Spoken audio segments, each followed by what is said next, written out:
지난주 저희가 본 말씀이 앞에 신명기 14장 22절에서 29절까지의 말씀이었습니다. 하나님의 자녀, 하나님의 성민된 이스라엘 자손은 매년 토지 소산의 11조를 하나님께 드려야 한다라고 말씀하시죠. 11조는 하나님의 것으로 구별된 것입니다. 하나님의 성물입니다. 그렇기에 이스라엘 자손은 매년 11조를 하나님의 성전에서 마땅히 드려야 합니다. 그렇지만 성전에서 너무 멀리 떨어진 곳에 사는 이스라엘 자손은 그 11조를 돈으로 바꿔서 가지고 올 수 있습니다. 그래서 성전 가까이에서 그 돈으로 이제 예물을 준비를 합니다. 그래서 하나님께 드리면 됩니다. 그리고 3년째, 6년째 11조는 각각 살고 있는 성읍에 모아두고 그곳의 레위인과 그곳에 있는 가난한 자들을 위해서 사용하라라고 말씀해 주십니다. 이렇게 하나님은 11조를 통해서 하나님의 자녀, 하나님의 성민이 하나님을 경외하기를 바라십니다. 한 해 동안 돌보아 주시고 필요를 채워주신 하나님의 사랑과 은혜를 깨닫고 하나님을 경외하고 하나님의 것, 하나님의 성물 11조를 하나님께 즐거운 마음으로 드리기를 하나님은 바라십니다. 성도, 지금 우리에게도 하나님께서는 많은 은혜를 베풀어 주고 계십니다. 지금 그래서 우리가 예물을 드릴 땐 하나님의 크신 사랑에 감사하며 항상 기억하고 경외하고 즐거운 마음으로 하나님께 예물을 드릴 수 있어야겠습니다. 오늘 본문 15장 1절에서 18절까지의 말씀에서 하나님은 이스라엘 자손이 빚, 채무에서 자유함을 얻을 수 있다라고 알려주세요. 그래서 7년 끝에는 빚을 면제하고 7년째 될 때는 종을 놓아주라 라는 말씀을 오늘 본문에서는 해주고 계세요. 1절에 보면 매 7년 끝에는 면제하라 라고 말씀해 주시죠. 매 7년이니까 매번 돌아오는 7년이 되는 거예요.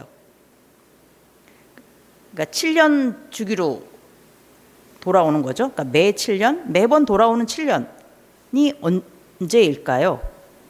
안식년이죠. 안식년이 되면 빚을 면제하라, 털어버리라 라고 말씀하시는 거예요. 그 이웃에게, 그 형제에게 꾸어준 것, 이웃 형제들에게 빌려준 그 빚을 다 면제하라, 털어버리라, 받지 말라. 빌려준 사람은 빌려준 돈을 받지 말라라는 거예요.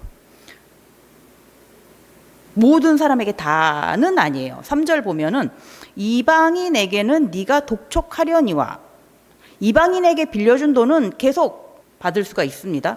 하지만 네 형제에게 꾸어준 돈, 그러니까 이스라엘 자손에게 꾸어준 것은 네 손에서 면제하라. 안식년이 되면 이스라엘 자손 간에 있었던 그 빚, 채무 관계가 있다면 독촉하면 안 됩니다. 면제해 주어야지 돼요.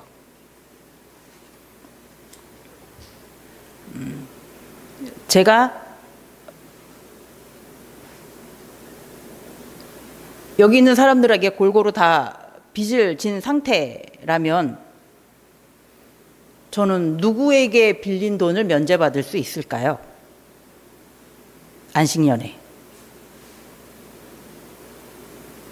제일 부자.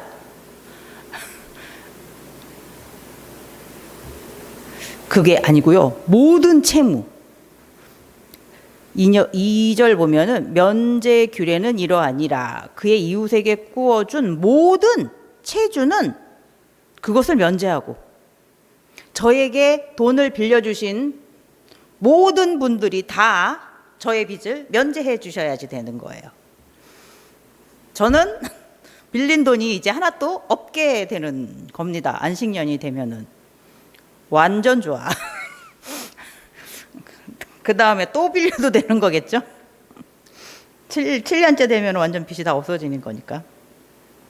이러면 이 사람 맨날 돈 빌리고 다니면 어떡해요? 예? 그럴 수도 있겠네. 근데 그럴 수도 없어요. 왜냐면 하나님께서 그러지도 말라고 말씀하셨어요. 안 빌려줄 수도 없어요. 9절 볼게요. 9절을 먼저 볼게요. 삼가 너는 마음에 악한 생각을 품지 말라. 곧 이르기를 일곱째 해 면제년이 가까이 왔다 하고 네 궁핍한 형제를 악한 눈으로 바라보며 아무것도 주지 아니하면 그가 너를 여호와께 호소하리니 그것이 네게 죄가 되리라. 제가 상습적으로 돈을 빌려가지고 돈을 안 빌려주고 싶을 수 있죠. 그리고 곧 안식년이 다가온다 싶으면 이거는 빌려준 돈의 아주 극히 일부분밖에 못 받는 그런 상황이 될 수도 있잖아요. 1년치, 2년치밖에 못 받을 수도 있는 거잖아요. 그러니까 자기 돈이 너무 아까워지죠. 빌려준 사람은. 그래서 안 빌려주고 싶을 거예요. 그래서 빌려달라고 하는 사람을 악한 눈으로 쳐다볼 수도 있죠. 저 사람 또 나한테 와가지고 또 돈을 빌리려고 하는구나. 그럴 수 있죠. 하지만 하나님은 그렇게 하지 말라라고 하십니다. 만약에 그 사람이 하나님께 호소를 하면 오히려 안 빌려주겠다고 하는 그 사람이 죄가 된다라고까지 말씀을 하시니 안 빌려주실 수도 없어요. 예. 이렇게 봐서 하나님은 모든 빛을 다 탕감해 주라. 모든 빛을 다 면제해 주라. 라는 그 말씀이 맞는 것 같아요. 일부분만 면제해 주는 것이 아니라 모든 빛. 이 사람에게 빌렸던 빛 다 면제를 받게 되는 거죠. 왜냐하면 레위기 25장 35절에서 37절의 말씀에서도 보면은 네 형제가 가난하게 되어 빈손으로 네 곁에 있거든 너는 그를 도와 거류민이나 동거인처럼 너와 함께 생활하게 하되 너는 그에게 이자를 받지 말고 네 하나님을 경외하여 네 형제로 너와 함께 생활하게 할 것인즉 너는 그에게 이자를 위하여 돈을 꾸어주지 말고 이익을 위하여 네 양식을 꾸어주지 말라. 레위기에서는 하나님은 가난한 형제 이스라엘 자손이 있으면 그 사람한테는 이자 받을 생각하지 말고 돈을 빌려주라 라고 말해요. 나중에 더 돌아오는 것이 있겠지라고 생각하면서 양식을 꾸어주지도 말래요. 그냥 빌려주고 그냥 꾸어주라 라는 말씀이죠. 그러니까 제가 누군가에게 돈을 빌리면 그 사람은 원래는 이자도 안 갚는 상황이었던 거예요. 그러니까 원금만 갚으면 되는 상황이었던 거죠. 그런데 7년째 안식년이 되면 그 남아있던 원금까지도 다 이제 면제를 받게 되는 겁니다. 예. 그러니까 하나님께서는 모든 빚을 다 면제해 주어라 라고 말씀을 해주시는 거죠. 이게 진짜 돈 빌리는 사람한테는 너무나 큰 기쁨, 너무나 큰 감사함이죠. 근데 하나님은 왜 이렇게 이자도 받지 말고 안식년에는 남아있는 원금도 다 면제해도 된다, 면제를 하게 해 주시는 걸까요? 2절 끝부분에 보면은, 오늘 본문 2절 끝부분에 보면 이는 여호와를 위하여 면제를 선포하였음이라. 이것은 하나님을 위한 것이에요. 하나님을 위해서 이렇게 면제를 하라라는 거예요. 돈을 빌린 이 사람을 위해서가 아니라 하나님을 위해서, 이스라엘의 하나님 여호와를 위해서, 하나님께서 베풀어 주신 은혜와 사랑을 기억하면 하나님의 명령에 순종할 수 있다라고 말씀해 주십니다.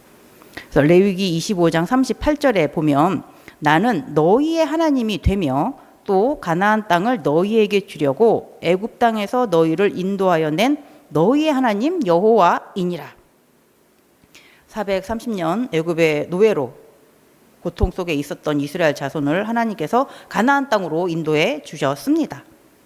이스라엘 자손에게 자유를 주시고 젖과 꿀이 흐르는 땅, 아름다운 땅, 가나안 땅을 주셨습니다. 그리고 이른 비와 늦은 비를 적당한 때에 내려주시는 분이 바로 하나님이시죠. 그래서 풍족하게 얻을 수 있게 되었습니다. 그 하나님의 은혜를 알고 있다면, 감사한다면 하나님의 말씀에 존중할 수 있어야 합니다. 그리고 하나님은 하나님의 자녀, 하나님의 성민이 다시 빚지는, 빚에 매여 있는 것을 원하지 않으십니다. 그래서 안식년에는 안식할 수 있도록 평안할 수 있기를 바라면서 면제해 주라 라고 선포하십니다. 그러면 정말 이렇게 빌려준 자들은 계속 손해를 받을 수 있게 되지 않을까요? 나도 가서 빌려달라고 그러고 다른 사람도 가서 빌려달라고 그러고, 근데 7년째 되면 원금도 못 받고 중간엔 이자도 어차피 못 받고.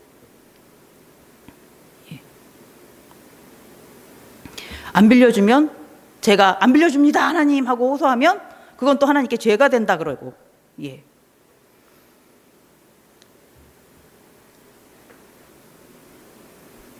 하나님은 빌려준 자들, 그들이 하나님의 말씀에 순종해서 가난한 자의 빚을 면제해주면 그 빌려준 자에게 반드시 복을 주겠다라고 말씀하세요. 4절에서부터 6절 보면은 하나님께서 주신 땅에서 반드시 복을 받으리라. 주 4절, 5절이 이어져 있죠. 4절에서 6절까지 같이 볼게요. 네가 만일 네 하나님 여호와의 말씀만 듣고 내가 오늘 네게 내리는 그 명령을 다 지켜 행하면, 그 빚을 면제하면 네 하나님 여호와께서 네게 기업으로 주신 땅에서 네가 반드시 복을 받으리니 너희 중에 가난한 자가 없으리라. 그런 사람을 하나님께서 가난하게 안 해주신다라고 하시는 거죠. 풍족하게 해주신다라는 말씀이죠. 6절, 네 하나님 여호와께서 네게 허락하신 대로 네게 복을 주시리니 네가 여러 나라에 꾸어줄지라도 너는 꾸지 아니하겠고, 너는 다른 사람들을 꾸어주는 사람이 되지만 절대 다른 사람한테 꾸지 않는, 너는 채무자가 되는 일이 없도록 해주겠다. 네가 여러 나라를 통치할지라도 너는 통치를 당하지 아니하리라. 이렇게 하나님의 보호하심에 있을 수 있다라고 말씀해 주십니다.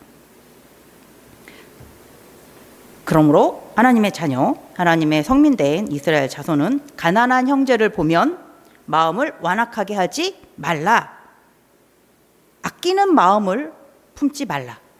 손을 움켜쥐지 말라. 내 것을 꽉 쥐고 아까워서 다른 사람한테 안 주고 싶은 그런 마음을 품지 말라라고 합니다. 8절, 반드시 네 손을 그에게 펴서 그에게 필요한 대로 쓸 것을 넉넉히 꾸어주라.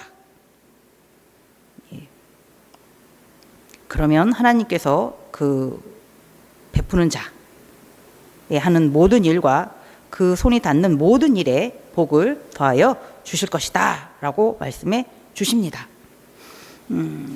그런데 4절 5절 끝부분엔 너희 중에 가난한 자가 없으리라 라고 말씀을 하시면서 11절에 보면은 땅에는 언제든지 가난한 자가 그치지 아니하겠으므로 라고 또 말씀해 주세요.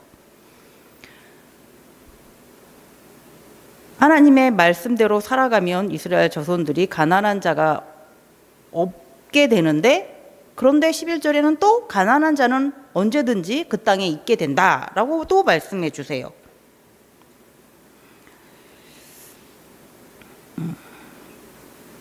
그것은 너는 반드시 네 땅 안에서 네 형제 중 곤란한 자와 궁핍한 자에게 네 손을 펼치니라. 그들에게 너가 손을 펼쳐라. 그들에게 베풀라. 그들에게 꾸어주라. 그들에게 빌려주라 라고 말씀을 하십니다. 이자는 안 받고 안식년이 되면 원금도 면제해주고, 그렇게 하면 이스라엘 안에 가난한 자들이 없어지게 된다라는 말씀이 됩니다. 그러면 그 빌려준 사람은, 꾸어준 사람은 또 하나님께 은혜를 입고 복을 받게 됩니다.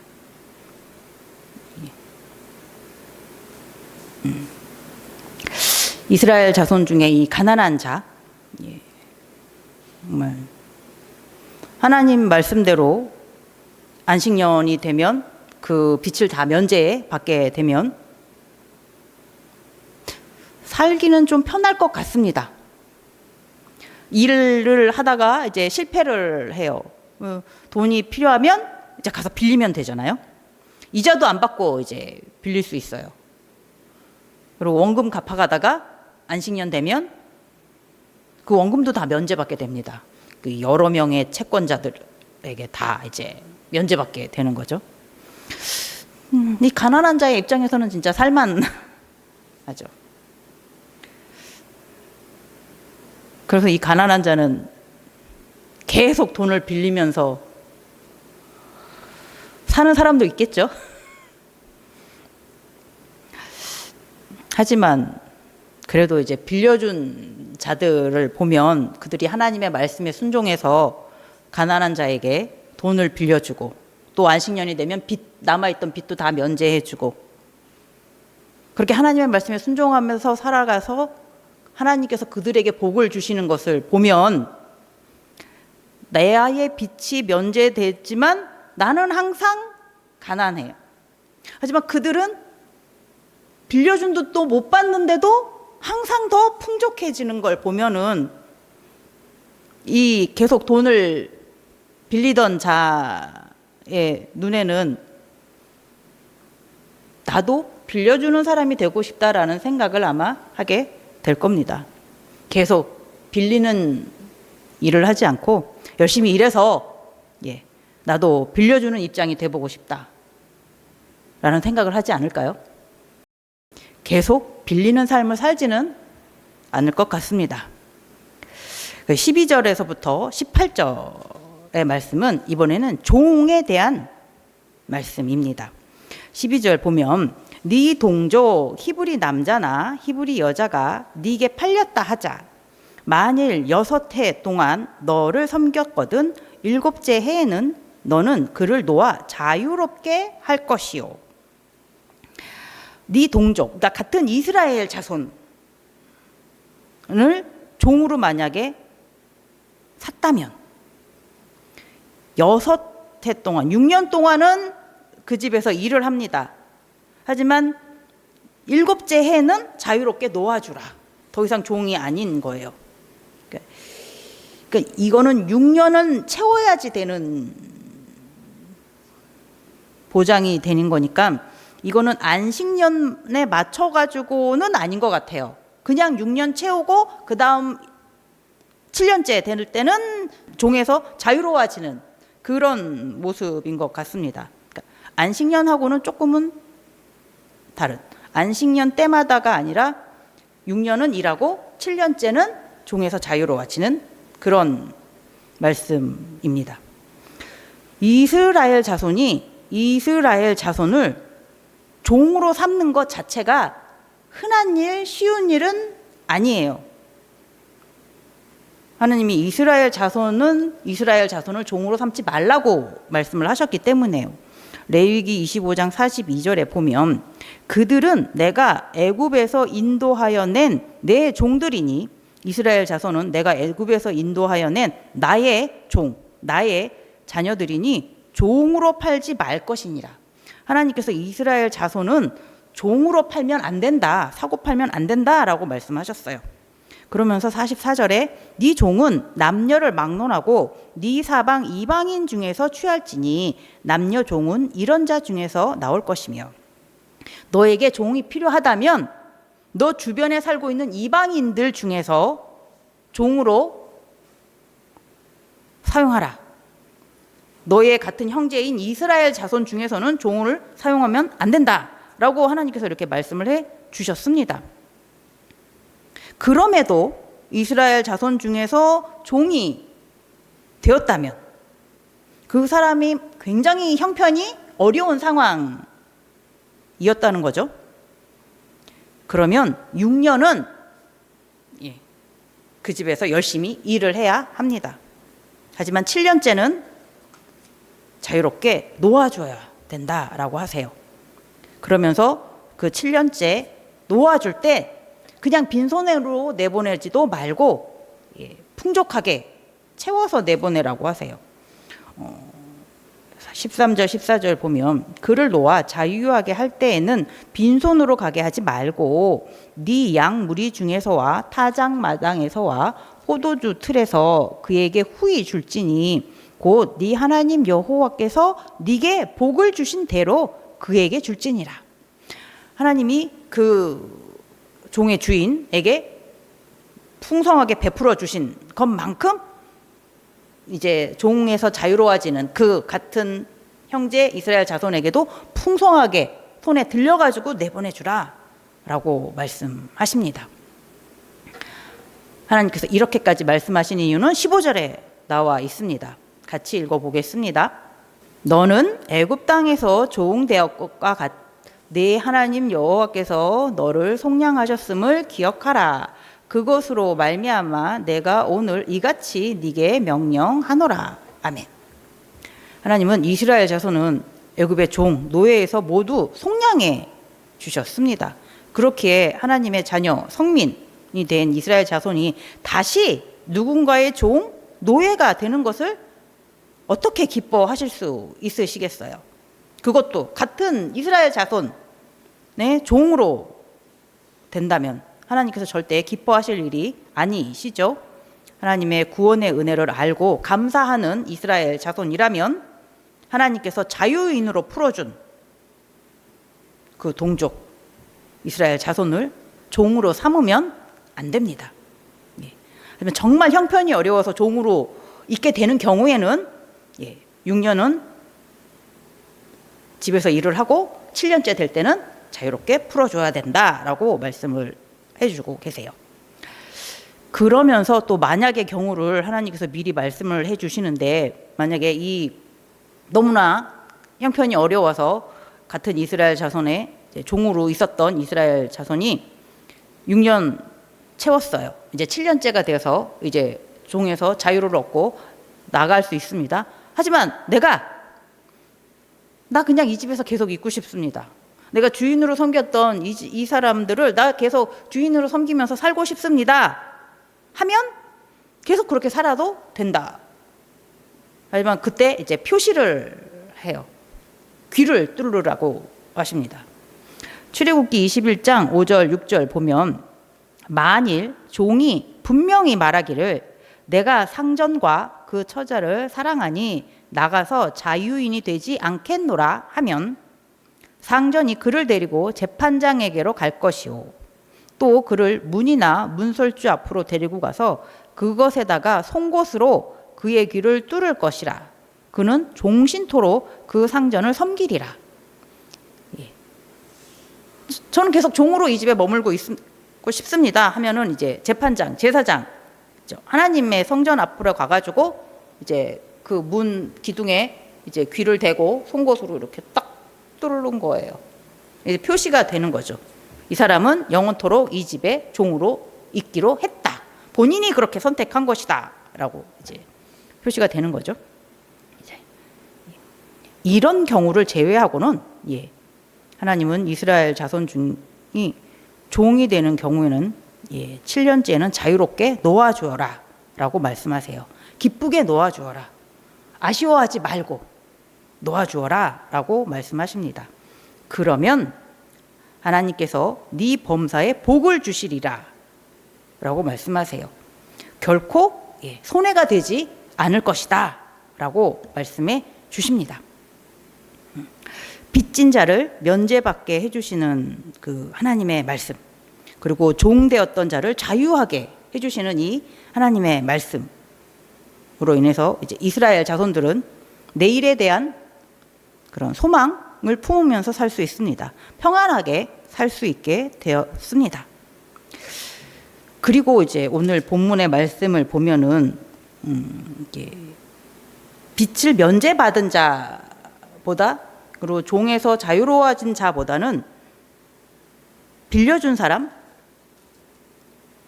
그리고 종을 놓아주는 사람에 대한 말씀이 더 많이 나오죠. 이제 그들의 입장, 빌려준 자, 그리고 종을 놓아주는 자들의 입장에선 아무리 생각해도 내가 빌려준 그 돈을 이자도 못 받았는데 원금도 다 못 받고 면제해 주는 것은 쉬운 일은 아닐 거예요. 종으로 데리고 있던 사람을 자유롭게 놓아주는 것도 결코 쉬운 일은 아닐 겁니다. 솔직히 저야 누구한테 돈을 빌려주고 막 이자를 받고 뭐 그래 본 적이 없는 입장이고, 뭐 집에 뭐 종이나 일하는 사람을 같이 뭐 데리고 살아본 그런 부자도 아니어봤기 때문에 이게 아쉬운지 솔직히 저는 잘 모르겠어요. 하지만 사극 같은 걸 보면 종은 굉장한 그 집안의 세력이, 힘이잖아요. 일손이 되는 거잖아요. 종이 많다라는 것은 그만큼 일을 해야지 되는 땅이 많다라는 뜻이 되는 거니까, 종이 많은 건 그 사람의 재산이 되는 거죠.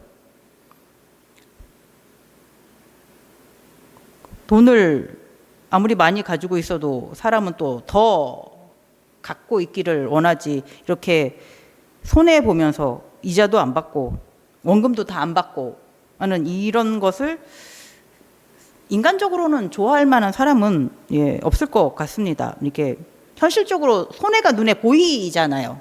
손해되는 것이. 하지만 또 하나님의 말씀에 따라서 순종을 했어요. 빚도 면제해주고 종도 놓아주었어요. 하나님의 은혜가 채워지겠지? 하지만 그 하나님의 은혜가 채워지는 그때까지 기다려야지 되잖아요. 그것도 또 쉬운 일은 또 아닐 것입니다. 아무리 가진 것이 많은 자라 할지라도 이렇게 면제를 해주고 종을 자유롭게 하는 일은 쉽게 할 수 있는 일은 아닙니다. 그런데 하나님께서는 우리의 죄를 다 면제해 주셨습니다. 죄의 종으로 매여 있던 우리를 완전히 자유케 해 주셨습니다. 우리가 어떤 노력을 한 것도 없는데, 우리가 어떤 수고를 한 것도 없는데 하나님은 우리의 죄를 다 면제해 주셨습니다. 하나님은 우리 죄의 종으로 매여 있던 우리를 죄에서 자유롭게 해 주셨습니다. 우리를 구원해 주셨습니다. 그러니 하나님께서 우리에게 베풀어 주신 그 은혜와 사랑이 얼마나 큰 것일까요? 로마서 8장 2절에 이는 그리스도 예수 안에 있는 생명의 성령의 법이 죄와 사망의 법에서 너를 해방하였음이라. 우리를 예수 그리스도 안에 거하게 해주시고 죄와 사망에서 해방시켜 주셨습니다. 자유인이 되게 해 주셨습니다. 우리에게 자유를 주신 하나님의 크신 사랑 안에서 항상 매여 있는 우리 모두가 되기를 바랍니다. 빚을 진 자는 안식년에 면제 자유를 받게 해주셨습니다. 그리고 종으로 매여 있던 자는 7년째 되는 해에는 노임을, 자유를 얻게 해 주셨습니다. 자, 그렇게 보면 7년은 안식의 해, 평안의 해, 자유의 해가 됩니다.